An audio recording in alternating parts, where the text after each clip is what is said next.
கர்த்தருக்கு பிரியமானவர்களே, தேடல் மிக மிக முக்கியமான ஒரு காரியம். நம்முடைய வாழ்க்கையில் நாம் அநேகர் சில தேடல்களை வைத்திருக்கிறோம்.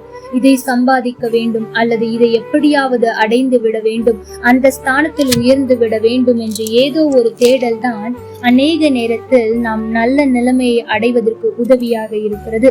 அது தவறல்ல. ஆனால் சில நேரத்தில் நாம் எப்படிப்பட்ட தேடல் வைக்க கூடாது என்பதை தான் இன்றைக்கு தியானிக்க போகிறோம். 1 சாமுவேல் 23 தாவீது வனாந்திரத்தில் உள்ள அரணான ஸ்தலங்களிலே தங்கி ஸ்தீப் என்னும் வனாந்திரத்தில் இருக்கிற ஒரு மலையிலே தரித்திருந்தான். சவுல் அனுதினமும் அவனை தேடியும் தேவன் அவனை அவன் கையில் ஒப்பு கொடுக்கவில்லை. தேவஜனமே, இங்கே 2 நபர்களை குறித்து நாம் வாசிக்கிறோம். ஒன்று சவுல், முதலாவது ராஜாவாக அபிஷேகம் பண்ணப்பட்டவன். அதாவது இஸ்ரவேல் ஜனங்கள் ஒரு ராஜா வேண்டும் என்று கேட்டதற்காக ஆண்டவர் ஏற்படுத்தினார் ஒரு நபர். இரண்டாவது தாவீது. ஆண்டவரை பார்த்து அதாவது சவுல் அந்த ராஜாவா இருப்பதற்கு தகுதியற்று போன பின்பு ஆண்டவரே தேடி ஒரு மனுஷனை தேர்வு செய்தார். அதுதான் தாவீது. தேவ ஜனமே, ஆண்டவர் சவுலை ராஜாவாக மாற்றினதற்காக மனஸ்தாபப்பட்டார் என்று வேதம் சொல்லுகிறது. அதற்கு பின்பாவது சவுல் மனம் திரும்பி இருக்க வேண்டும். ஐயோ, நான் தவறு செய்து விட்டேன், ஆண்டவரே என்னை மன்னியும், என்னுடைய சிங்காசனத்தை நிலைப்படுத்தும் என்று அவன் ஜெபித்திருப்பான். ஆனால் நிச்சயம் ஆண்டவர் அவனுடைய ஜெபத்தை கேட்டிருப்பார். ஏனென்றால் அவனுடைய ஜெபத்தை கேட்காதபடிக்கு ஆண்டவர் இரக்கமற்றவர் அல்ல. நிச்சயம் கேட்டு பதில் கொடுத்திருப்பார். ஆனால் சவுல் அதை செய்யவில்லை. அது மாத்திரமல்ல, அந்த கோலியாத்தை சின்னவனான தாவீது ஜெயித்தார் என்று கேள்விப்பட்டவுடன் இஸ்ரவேல் ஜனங்கள் புகழுகிறார்கள். சவுல் கொன்றது 1000, தாவீது கொன்றது 10,000 என்று. அதை கேட்டு அவனுக்குள் எரிச்சல் வருகிறது. ஏற்கனவே என் சிங்காசனம் நிலை நிற்காது என்று சொல்லிவிட்டார்களே, இப்பொழுது எனக்கு எதிராக தாவீதை குறித்து இப்படி பாடுகிறார்களே, ஒருவேளை தாவீதுதான் இந்த சிங்காசனத்திற்கு வந்து விடுவானோ என்ற பயம் அன்றைக்கு சவுலுக்குள்ளாய் இருந்ததா என்று தெரியவில்லை. ஆகவேதான் தினமும் தாவீதை கொல்லும்படியாய் தேடுகிறான், ஆட்களை அனுப்புகிறான்.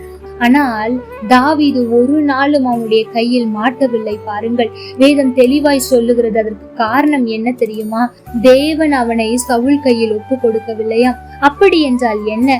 ஐயோ, என் ராஜ்யம் நிலை நிற்க மாட்டாது, ஆகவே எனக்கு விரோதமாய் இருக்கிற ஒருவனை நான் கொன்று விட்டால் என் ராஜ்யம் நிலை நிற்கும் என்று சொல்லி சவுல் தாவீதை தேடுகிறான். ஆனால் தாவீது அபிஷேகம் பண்ணப்பட்ட பிற்பாடும் கூட ராஜாவாக தேவனே என்னை அபிஷேகம் செய்து விட்டார், ஜனங்களும் ஏற்றுக்கொள்ள தயாராகி விட்டார்கள், ஆகவே நான் ராஜாவாகத்தான் இருப்பேன் என்று சொல்லாமல் அவன் ஆண்டவரை மாத்திரம் தேடினான். சவுல் துரத்தி கொண்டு தான் இருக்கிறார், இவன் ஓடிக்கொண்டு தான் இருக்கிறான்.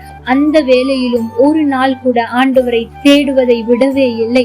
ஆகவே தான் ஆண்டவர் தாவீதை சவுல் கையில் ஒப்பு கொடுக்கவில்லை.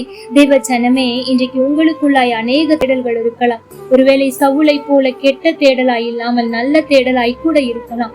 எல்லாம் நல்லதுதான். ஆனால் அவற்றின் மத்தியில் ஆண்டவரை முதலாவது நீங்கள் தேடுங்கள், மற்றவைகள் எல்லாம் உங்களுக்கு கூட கொடுக்கப்படும். ஒரு நாளும் அங்கு தாவீது, ஆண்டவரே ராஜாவாக அபிஷேகம் பண்ணினீரே, என்னை அந்த ஸ்தானத்தில் வையும் என்று ஜெபிக்கவே இல்லை. ஒவ்வொரு தடவையும் ஓடிக்கொண்டிருக்கும் போது, ஆண்டவரே என் சத்துருக்கள் இவ்வளவாய் பெருகி இருக்கிறார்கள், நீரே என்னை காப்பாற்றுகிறீர், உம்மை தேடுகிறவர்களுக்கு ஒரு நன்மையும் குறைவுபடாது என்று ஆண்டவரை தேடுவதில் உண்மையாயிருந்தான். ஆண்டவர் சத்துருக்களின் கையிலிருந்து விடுதலையை கொடுத்தது மாத்திரம் அல்ல, ஏற்ற நேரம் வரும்போது ராஜாவாக உயர்த்தி மகிழ்ந்தார். தேவ ஜனமே, உங்களுடைய தேடல் எப்படிப்பட்ட தேடலாய் இருக்கிறது? சவுலை போல உங்களுக்கு விரோதமாய் இருக்கிறவர்களை தேடிக்கொண்டிருக்கிறீர்களா? அல்லது என்ன நடந்தாலும் சரி, என் தேவன் பார்த்து கொள்ள போகிறார், நான் அவரை மட்டும் தேடுவேன் என்று அவரை தேட போகிறீர்களா? இன்றைக்கு நீங்கள் முடிவு செய்யுங்கள். உங்களுடைய முடிவுதான் உங்களுடைய ஆசீர்வாதத்தை நிர்ணயிக்கும். கர்த்தர் தாமே உங்களோடு கூட இருந்து உங்களை ஆசீர்வதிப்பாராக. ஆமென். லைக் பண்ணுங்க, ஷேர் பண்ணுங்க, கமெண்ட் பண்ணுங்க.